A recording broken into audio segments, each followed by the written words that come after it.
Queridos devotos de Nossa Senhora, tem certos acontecimentos da nossa vida, em alguns momentos, que Nosso Senhor sabe que não dá para a gente sorrir. Tem vezes que a nossa oração é uma lágrima, quando nos deparamos com mortes, com assassinatos, com a violência, num país tão religioso, num país tão bom como o nosso, de pessoas tão boas, trabalhadoras. A gente nunca vai se conformar com a brutalidade, com a violência. Não vamos nos acostumar com os assassinatos nas favelas, nas periferias. Nós não vamos nos acostumar ao ódio. Então, a tragédia de Campinas, na tarde de hoje, servirá de reflexão mais uma vez para o nosso país, para cada um de nós, rezar, se colocar na dor dessas famílias, dessas pessoas que estavam na igreja rezando. A gente se colocar no lugar das famílias e da dor é o que de mais humano, nesse momento, diante da impotência, é que nós podemos fazer. Mergulhando no Evangelho de hoje, nós podemos perceber que existem dois grupos de ovelhas, dos quais Nosso Senhor nos fala o Evangelho. O primeiro grupo é isolado, só contém uma ovelha, é aquela ovelha perdida, ovelha desgarrada. Esta ovelha já foi julgada muitas vezes, apontada os defeitos dela, todo mundo sabe. As 99, ou seja, a maior parte, não se perderam. Noutra tradução bíblica diz, não precisam de conversão. A maior parte está junta e não se considera perdida. Portanto, não tem por que o pastor, teoricamente, se preocupar com elas. Eu te convido a refletir do ponto de vista da ovelha perdida. Esta ovelha é perdida, nós não sabemos quais foram os motivos, mas isso não importa. Jesus nunca acentuou o pecado mais que o pecador. Vejam só, isso é muito importante para nós. Para Jesus, muito mais importante do que os fatores que levaram aquela ovelha a se perder, é que ela é ovelha. O mais importante é o pecador. E Jesus está preocupado com o pecador, ou seja, com a ovelha que se perdeu. E Ele vai atrás dela. Ele busca. Ele não fica esperando. Aqui está a diferença de quem ama de verdade, hein? Quem ama não fica esperando a pessoa vir se curvar. Toma iniciativas, independente de quais forem os erros. Aqui é que está o segredo do bom pastor. Ele vai atrás da ovelha perdida. Nós vivemos numa sociedade em que, infelizmente, as pessoas têm uma enorme dificuldade de admitir os seus limites, os seus fracassos, os seus erros e até mesmo as suas feridas. Aquela ovelha perdida foi uma pessoa, na linguagem simbólica bíblica, que admitiu: eu estou ferido, eu errei, eu pequei, eu preciso de ajuda. Não é fácil fazer isso. Mais fácil é ficar no grupo das 99. Não precisa de conversão, nunca erram, gritam para todo mundo que é forte, potente e que não tem erros. Por isso que esse grupo é sempre maior. 99 poderia ser 200 milhões ou mais. O grupo dos que acham que não precisam de conversão é sempre maior. Até que nós, queridos, aprendamos que admitir as nossas fraquezas, que reconhecer os nossos limites, não é nos diminuirmos diante do outro. Quando uma pessoa dá o braço a torcer, quando uma pessoa reconhece que errou, ela revela grandeza de alma. É isso mesmo. Quando uma pessoa reconhece que fracassou, é aí que está a sua grandeza. Vou usar um exemplo bíblico. Na cruz, Jesus foi um fracassado. É isso mesmo. Na cruz, aos olhos humanos, ele fracassou. Por isso que os 2 discípulos de Emaús voltavam tristes de Jerusalém para o seu povoado, andavam tristes e abatidos, porque o mestre fracassou. Todo mundo pensava que ele ia salvar e não salvou coisa nenhuma, fracassou. A cruz, aos olhos humanos, foi um fracasso. Só que é na cruz, é no fracasso que veio a nossa salvação. Por isso, quando você reconhece o seu fracasso, que você não é Deus, que você também erra, é aí que Deus manifesta a força dele em você.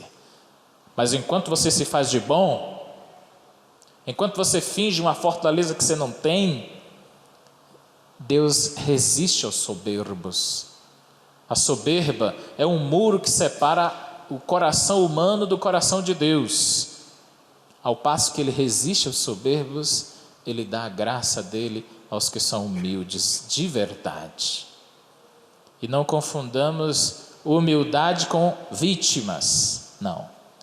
Humilde é a pessoa que admite que errou.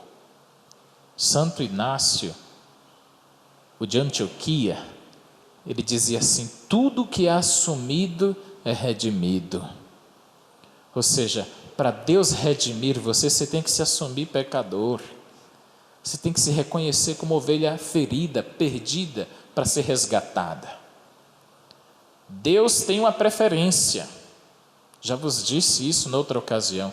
E a preferência de nosso Senhor é pelos necessitados, pelas ovelhas perdidas. Prefiramos nos colocar no rol daquelas ovelhas que são feridas sim, machucadas pelo pecado, mas que sabem se colocar no colo do seu bom pastor. E o bom pastor vai nos levar às verdes pastagens. Nós vamos beber do mesmo cálice que ele. Ele vai nos fazer passar pelo vale da sombra da morte. Vai nos livrar do laço do passarinheiro. Nós vamos passar ilesos no colo do bom pastor. Mas do lado das 99 ovelhas, das que acham que não precisam de conversão, vai ficar um mundo vazio, um mundo de superficialidades. Queridos, mais do que tudo isso, nós precisamos pedir a Deus a graça de nos sentirmos pecadores. É isso mesmo. Cresceu muito, infelizmente, o número das pessoas que acham que não têm pecados e que por isso não necessitam de conversão, não precisam se confessar. Estas fazem parte do rol das 99 que não precisam de conversão. Mas qual ser humano que não precisa mudar? Qual ser humano que, por melhor que ele possa ser, não tem algo a se aprimorar? Todos nós precisamos, mas há que se reconhecer isso, é o passo que nós precisamos dar. Há um outro grupo entre essas 99 ovelhas de pessoas que se acostumaram ao pecado. É mais grave ainda, é mais perigoso ainda. Se acostumou tanto ao pecado que não tem mais o sentimento de arrependimento daquilo que fez. E o critério pelo qual é: todo mundo faz. Todo mundo faz, então isso deixou de ser pecado. Por que não vai se confessar? Não precisa. Mas você também não se arrepende? Não. Por que não? Porque todo mundo faz. Queridos, o critério nosso não é o que todo mundo faz. O critério de quem tem fé em Deus, o critério de quem crê em Jesus Cristo, é o seu exemplo e não o que todo mundo faz. Por isso, nós vamos nos incluir entre pessoas que dizem assim: olha, somos pecadores e não estamos conformados com o nosso pecado. A gente precisa da graça de Deus para poder melhorar. A gente necessita do amor misericordioso de Deus para melhorar. O Papa Francisco, ele tem várias histórias. E alguns anos atrás ele concedeu uma entrevista a um jornalista no Vaticano, chamado Andrea Tornielli, que depois gerou um livro chamado O Nome de Deus é Misericórdia. Segundo o Papa Francisco, esta ovelha perdida do Evangelho de hoje que o pastor vai cuidar, esse gesto de Deus se chama misericórdia. O jeito de Deus amar-nos, o jeito de Deus cuidar de nós se chama misericórdia. Foi isso que o pastor teve com a ovelha. Não basta só perdoar os pecados, tem que pôr no colo, tem que ouvi-la, tem que compreendê-la, tem que colocar remédio em suas feridas, porque o pecado não é uma mancha, o pecado é uma ferida. E ferida não se cura passando um pano, ferida se cuida com remédio. E todos os dias de cotidiano, e o remédio que o bom pastor usa para curar as nossas feridas de pecado se chama misericórdia. E misericórdia para o Papa Francisco é mais do que simplesmente perdoar os pecados. Misericórdia é o jeito de Deus agir conosco, que inclui o perdão, mas vai além. É o jeito de perdoar 1, 2, 3, quantas vezes forem necessárias, até a alma ser vencida pelo amor.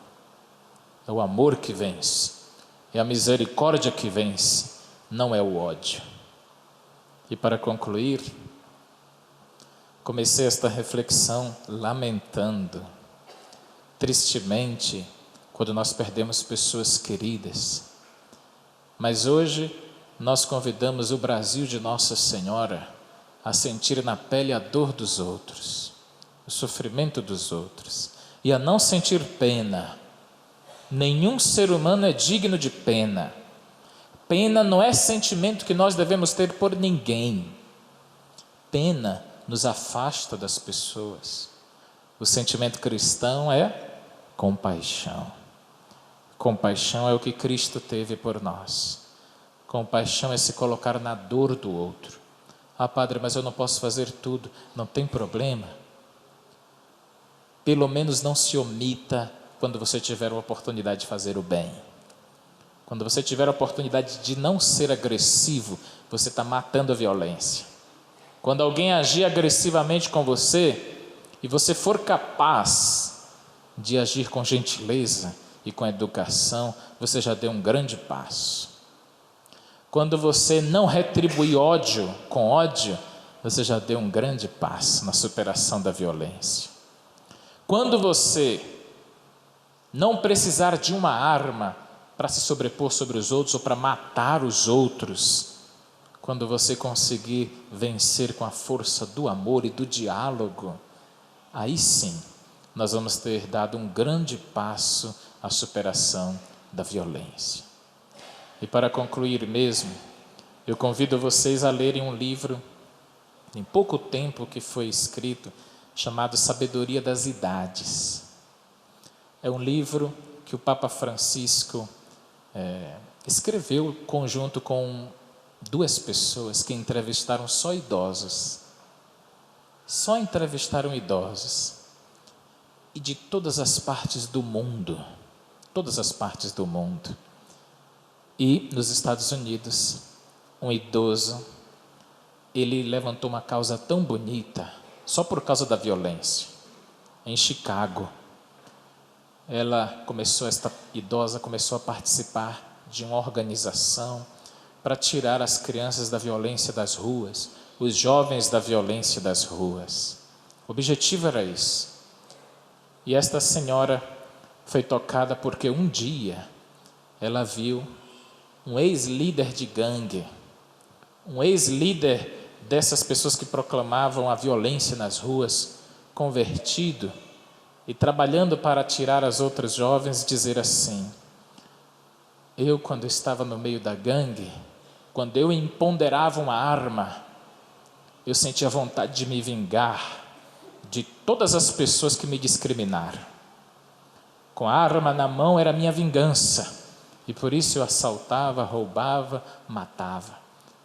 Como não tinha dinheiro, o meu poder sobre os outros eu só demonstrava quando eu tinha uma arma na mão. Isso chocou tanto aquela senhora que ela deixou a sua vida que tinha para dedicar-se à recuperação de pessoas que pensam assim, para tirar este ódio presente no coração do ser humano e tentar com que o amor vença. Você acredita na força do amor, sim ou não? Sim. O amor é mais forte do que a violência? Sim. O amor é mais forte que o ódio? Sim. Então vamos demonstrar isso com as nossas atitudes. Por mínimas que sejam, a gente vai dar um grande passo para que o nosso Brasil seja construído de atitudes gentis e boas. Amém.